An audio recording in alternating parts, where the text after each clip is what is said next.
Olá pessoal, eu sou Rodrigo Nunes, eu sou ator e cantor e eu também estou na TV Relacionamento.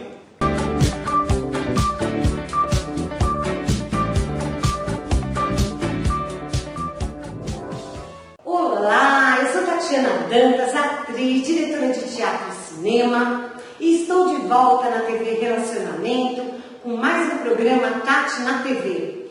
E hoje eu vou entrevistar uma pessoa incrível. Ele é presidente do Sindicato dos Artistas e técnicos de diversões públicas do estado de São Paulo, o SATED. Ele está cumprindo seu segundo mandato. Ele vai contar tudo pra gente, as novidades do que vem aí pela frente e o que vai melhorar na nossa arte, tá bom? Eu estou falando de Dorberto Carvalho. Vem pra cá, Dorberto. Muito obrigada, Dorberto. Eu estou muito feliz de você estar aqui. Eu sei que você é uma pessoa ocupadíssima, que você tem que... É muito difícil você parar e falar assim, eu vou parar para dar uma entrevista, você não está cuidando nem da sua vida, se tirar, parar para dar uma entrevista. Mas é um prazer dar entrevista para vocês aqui na TV Relacionamento. Muito obrigada, viu? Dorberto, você assumiu o Sindicato dos Artistas em 2018. 2018. Cheio de problemas. Sim. Depois de mais de 30 anos, né, da Lígia de Paula assumindo o sindicato, caiu no seu colo a solução dos problemas. Como é que você fez para dar uma arrumada nesse sindicato? Olha, Tati, eu gosto quando você fala a solução dos problemas. Eu gosto realmente quando você fala, porque me anima também. Porque melhorou muito. Sabe, melhorou muito. A gente não tinha um sindicato. Há 30 anos que a gente não tinha um sindicato. A gente voltou a ter um sindicato. Foi assim, uma bênção divina chegar o Dorberto na presidência. Eu agradeço a deferência, né? O sindicato ficou 32 anos na mão de uma mesma direção, de uma mesma família. Em 2018 a gente chegou lá com muitos problemas e ainda a gente costuma dizer o seguinte: a gente tem uma dívida muito grande com os artistas e técnicos do Estado de São Paulo. A dívida do sindicato é uma dívida de organização da categoria para lutar por melhores condições de trabalho e melhores condições de vida. A gente tem um déficit aí, vamos dizer assim, né, nos cachês, a gente tem um déficit enorme nas relações de trabalho, um déficit enorme na publicidade, produção de conteúdo, né? A gente tem problemas cotidianos de empresas que não têm sensibilidade de pagar o cachê-teste, o videoteste, né, que é um reembolso de despesas e dispêndios, né, que a gente costuma dizer, né, porque é de despesas, mas também do dispêndio intelectual, da elaboração intelectual do artista. Quer dizer, é um mundo, né, porque os técnicos são uma categoria enorme. A gente tem técnico do SESI, dos CELS, o Teatro Municipal, os técnicos de locadora, de shows, os artistas, a gente tem os dubladores, artistas, atores, se você pensasse um artista sem um técnico, eu vou fazer um espetáculo. Eu preciso de alguém que vai fazer a luz. Eu preciso de alguém que vai estar nas coxias me ajudando. Eu preciso de alguém na cabine de som para soltar a música, para iluminar o palco. Então, assim, na portaria. Então, assim, tem muita gente por trás de um espetáculo. Sem os técnicos não tem show, né? Sim, não tem espetáculo, não tem cinema, não tem. Porque é uma equipe inteira, às vezes, para um ator. Eu gosto muito de falar dos técnicos, porque que pese que durante a pandemia os técnicos ficaram em evidência, né? Porque eles lutaram muito, né, para sair desse lugar invisível, né, de romper a invisibilidade e disputar politicamente na sociedade, o espaço político que é deles dentro da sociedade como trabalhadores. E eu sou muito grato, inclusive, aos técnicos, porque foram os técnicos de alguma forma até que me levaram a renovar o sindicato, né? Não sei se você sabe, mas eles que se organizaram. Que bacana. E eu estava muito preocupada quando eu falei assim, poxa, o Dorberto foi uma luta para conseguir, né, porque ninguém conseguia tirar essa administração de 32 anos, e aí agora ele pega uma pandemia. Ainda tinha gente ganhando algum cachê, né, fazendo teatro em casa. No caso dos dubladores, fizeram um estúdio, continuaram trabalhando, mas para os técnicos foi um período muito difícil mesmo. Show, acabou, né? O teatro fechado. Mas eu vou, para não falar só de coisa ruim, eu acho que assim, existe um momento, esse momento da pandemia também foi um momento assim de, vamos dizer, de um despertar do setor artístico e cultural, né? A gente vê que a luta pela própria aprovação da lei Aldir Blanc e o que ela fez de benefício para o setor, para tentar socorrer o setor minimamente. Hoje a lei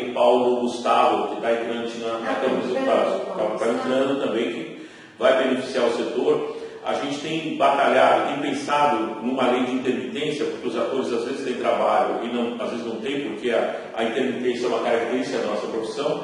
E estamos pensando aí, né? Estamos dialogando com diversos setores para puxar uma lei que existe na França que tem esse nome, que é a lei da intermitência, que é uma espécie de seguro-desemprego para os profissionais enquanto eles não têm trabalho. Então, você está numa produção, enquanto você está entre uma produção e outra, você está parado, você tem um complemento. E agora, geralmente é contrato, né? Ninguém mais está contratando uma mulher por trabalho. O contrato trabalhou aqui em período, já acabou o trabalho, acabou o contrato. Não é mais, na verdade, você vive desempregado. São jovens, né? Até desempregado. Era dos jovens. Exatamente. E sobre essas agências, né? Que a gente vê que eles estão preferindo trabalhar com pessoas.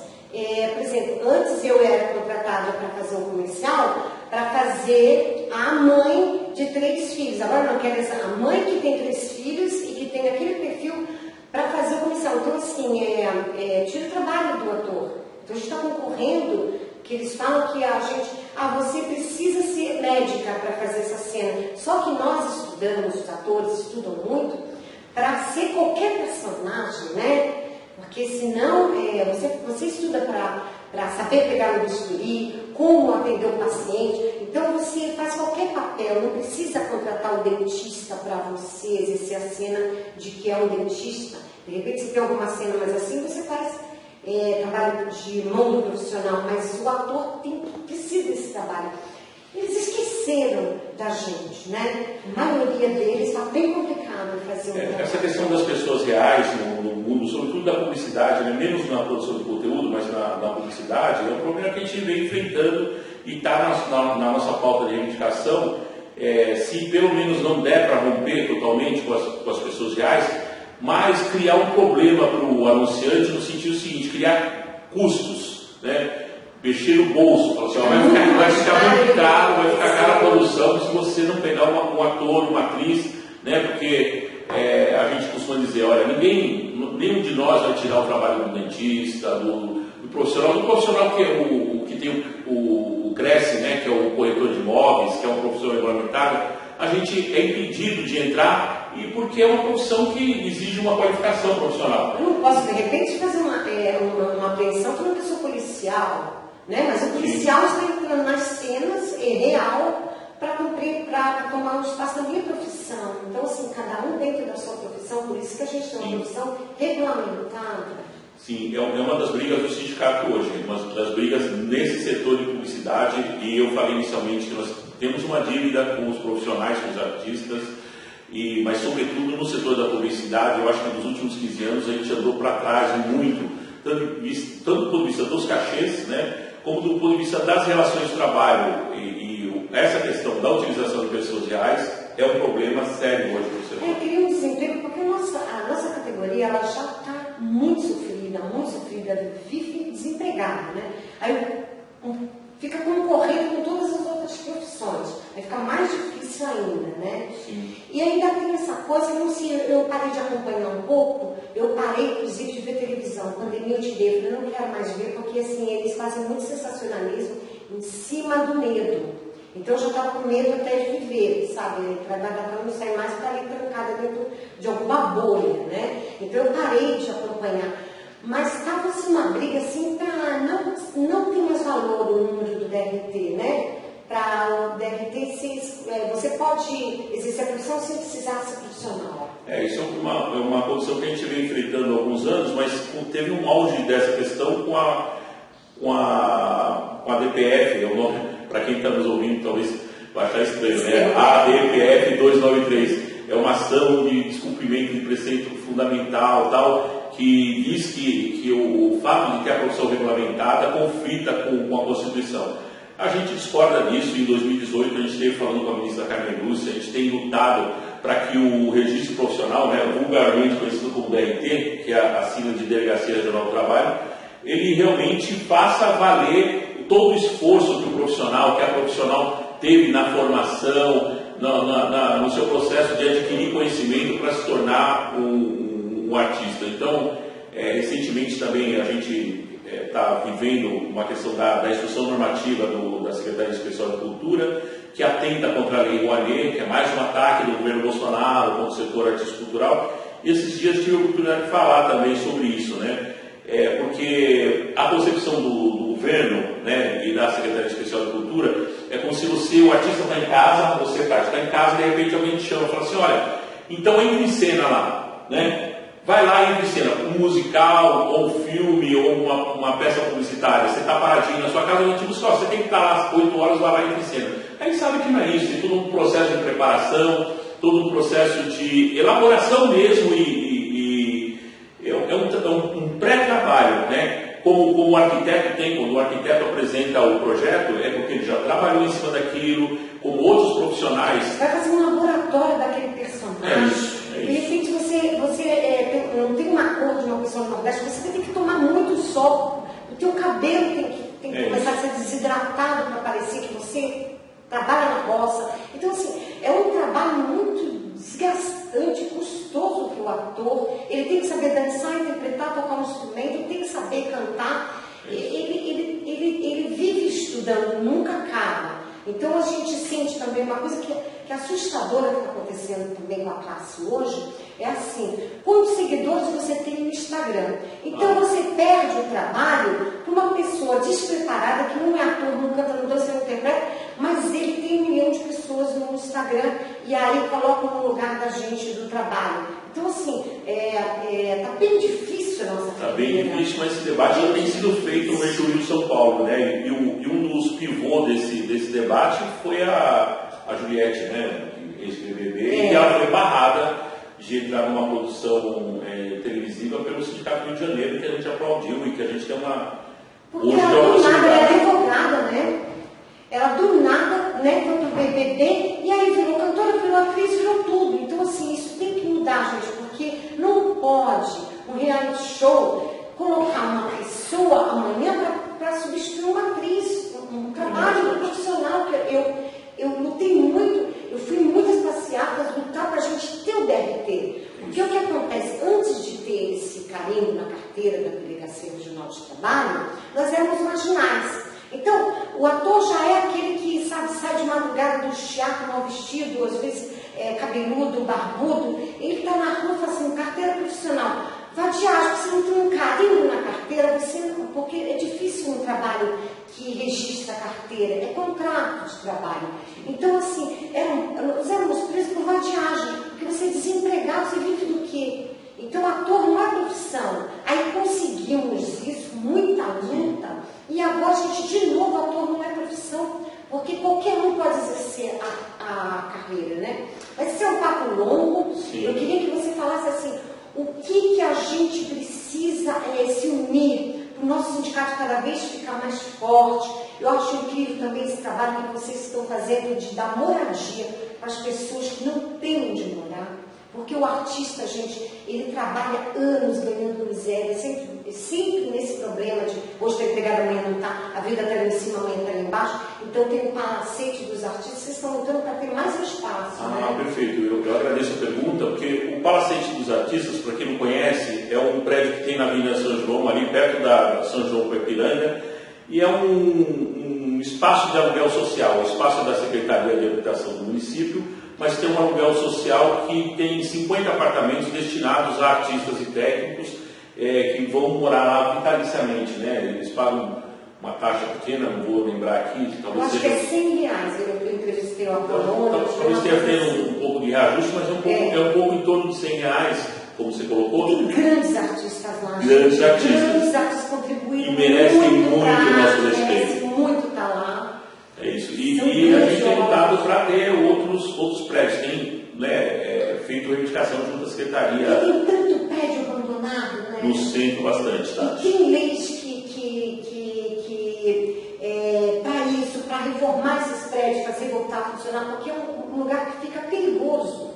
Sim. Né? Do cara fugir para ali, para assalto, ele vai, rouba, ele tem onde entrar nesses prédios. Então, assim, precisa-se ter políticas de começar a funcionar isso, porque tem muito artista passando dificuldade com essa, depois de chegar a gente tem uma lista enorme, né? Tem 50 apartamentos lá e a gente tem potencialmente precisa de mais uns 4 ou 5 prédios acontece. Recentemente, estivemos falando com a Andréia, que é a secretária adjunta da Secretaria Municipal de Cultura, e ela se colocou de forma muito favorável a ajudar a gente nessa luta de conseguir outro espaço, outro prédio que seja reformado pela Secretaria da Habitação para que seja destinado à moradia social. Uma coisa que eu acharia também, assim, uma coisa que eu sempre pensei importante, o sindicato tinha que ter um teatro também, né? Porque se a pessoa, essas pessoas que estão morando nesses prédios poderem se apresentar, porque eles chegam numa certa idade, gente, que eles também não têm condições de produzir um espetáculo, entrar em leis de incentivo, que é burocrático. Então, assim, se o nosso sindicato conseguisse fazer alguma campanha, a gente poder ter o teatro sindical,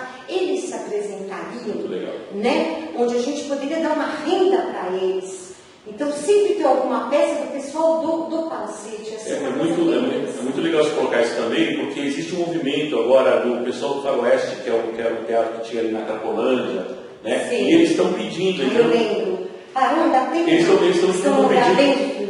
Então, eles saíram de lá e estão entrando com um pedido para ocupar aquele espaço embaixo do Palacete. Tem um salão que é da Secretaria da Educação e eles estão entrando com um pedido na Câmara Municipal para acomodar todo aquele espaço, para fazer um teatro debaixo do Palacete, que daí poderia ser utilizado pelos próprios artistas. Criar espetáculos com eles. Tem pianistas, tem cantores lá. Então, assim, sempre que você... isso ia ajudar muito o turista chegar em São Paulo e poder saber que ali vai ter sempre um espetáculo com pessoas que doaram a vida inteira a carreira à arte.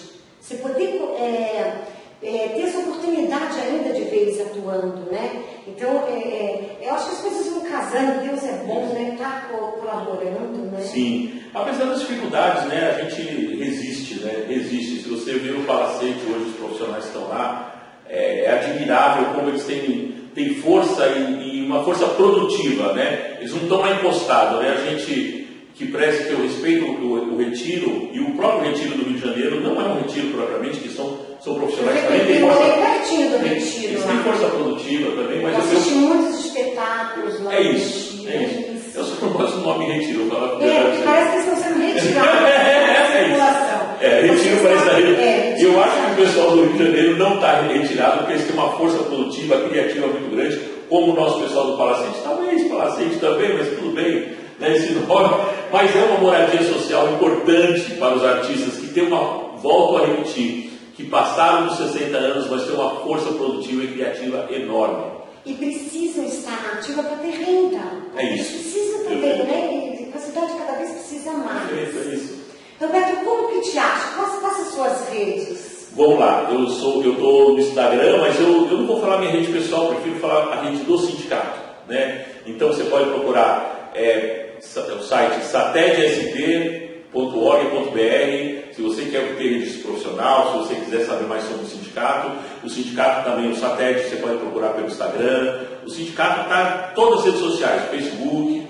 Eu prefiro falar do SATED, que o SATED é mais completo que o do Norberto Carvalho. Mas é legal, porque você chegando no sindicato, você vai encontrar ele, porque olha, eu nunca vi um sindicato que não estivesse lá. Ele trabalha, gente. Acorda cedo, é sindicato, resolvendo o problema de um de outro. Eu, às vezes, sabe, eu paro em oração por você. Porque eu sei que tem muito gente que sabe que vão te derrubar. E você é a nossa força, você é a nossa esperança. Eu agradeço muito. Você realmente é a nossa esperança, eu falo com gosto que eu votei nele. E torci muito. Porque foi um cara que, assim, sabe, que não abandonou a classe na pandemia. Eu passei muita dificuldade sem trabalhar. E eu falei, eu não tenho nem condições de ir no sindicato buscar uma cesta básica. Ele começou a ajudar as pessoas. Ele falou, Tati, eu vou levar na sua casa. Que para mim foi de uma emoção assim, eu quase chorei, sabe? Porque o carrinho dele velho, que ele não está bem ainda não. Ele falou, atravessar lá, eu moro no Jabaquara, atravessar do centro da cidade até o Jabaquara, atender uma pessoa que é do sindicato. Foi um carinho imenso que você fez pela classe. Você merece essa vitória. Eu agradeço a deferência, eu agradeço os seus elogios, seu apoio sempre, né? Mas nós somos uma corporação de ofício, nós somos um setor profissional que a gente tem que se ajudar. É um setor assim que, embora tenha um certo glamour, tem grandes dificuldades também. Muitas. Quem olha de fora fala assim, os atores, as atrizes, parece que a gente vive num mundo paralelo. Não, um dia você está lá em cima, outro dia você nem sabe como vai pagar no aluguel. É isso. Boa definição. E para a gente, assim, é uma esperança, você é uma luz para a gente. Eu agradeço demais. Eu agradeço muito você estar aqui hoje me dando essa entrevista, porque eu estou logo passe logo essa pandemia, vai embora, para que a gente possa mesmo, sabe, começar com mais reuniões junto. Vamos conversar muito, falar, olha, vamos fazer uma reunião para cada um falar como podemos resolver isso aqui juntos, porque tem um problema, sabe, a classe unida, que é muito forte. Então, vamos nos unir mais, que agora a gente tem um sindicato, a gente tem um grande presidente que quer que a classe se una para a gente fazer um trabalho bem legal de cultura em São Paulo. Muito obrigada pela presença de todos que estão aí, obrigada pelo Roberto. E fiquem sempre com o programa Tati na TV, porque eu só trago aqui gente que tem que falar, que é importante você ouvir, que ela tem mensagem que ela tem para falar para vocês. Grande beijo, até o próximo programa. Obrigado. Eu estou com uma promoção incrível hoje. A atriz e terapeuta Paola Dantas está começando um curso de palcoterapia e vai ensinar você a perder o medo de falar em público, a gravar vídeos. O curso custa R$500, mas se você ligar agora e falar que viu no Tati na TV, você vai pagar apenas R$100. Ligue agora para 84-8126-2299 e faça sucesso na sua carreira em 2022. Mas você tem que fazer com mais delicadeza, tá? Essa parte aqui, ó, tá?